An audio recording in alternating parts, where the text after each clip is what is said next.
எங்க பாரா என்ன நெக்கல உனக்கு? 10 நாளைக்கு ஒரு தடவை 5 நாளைக்கு ஒரு தடவை தான் குளிப்பேன். இப்போ நான் உனக்கு 10 சோப்பு 5 சோப்பு அது கூட கடன் சொல்லிட்டு வந்துக்கிறேன். அந்த ஆளு என்கிட்ட காசு கொடுன்றான். என்னத்துக்கு உனக்கு இவ்வளவு சோப்பு? அது ஏமா கேக்குற? எந்த சோப்பு போட்டு குளிக்குதுன்னே தெரியலம்மா.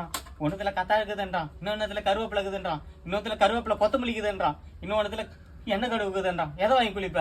எனக்கு ஒரே மண்டை குறைச்சலா ஆகுது. இதை வாங்கி குளிச்சா அதோட ஸ்கின் போயிடுமா, இது ஸ்கின் போயிடுமா? எனக்கு வச்சு ஒரே குறைச்சலாகி போச்சு.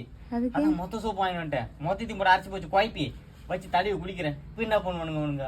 சி ஒரு சோப்பு கூட உன்னால ஒழுங்கா செல் பண்ண முடியலடா சின்ன பையா. ஏமா அப்படி வேணும்? ஊமை குத்தா குத்துற? ஊமை குத்துலாம் இல்லடா, உண்மையாதான் கேக்குறேன். போன மாசம் வரைக்கும் ஒரு பொண்ணை லவ் பண்ணிருந்தமான்னு இதோ நேத்து வந்து சொல்றேன் அந்த பொண்ணு என்ன கைட்டி விட்டுச்சுமான்னு. ஒரு பொண்ணை கூட ஒழுங்கா செல் பண்ண மாட்டியாடா நீ? அவ நீ வேற, அவ ப்ளூடூத்துக்கு பிறந்தது போல இருக்குது. ஒரு வேலைக்கு போன பாரு, லாங் டிஸ்டன்ஸ் டிஸ்கனெக்ட் பண்ணி விட்டா.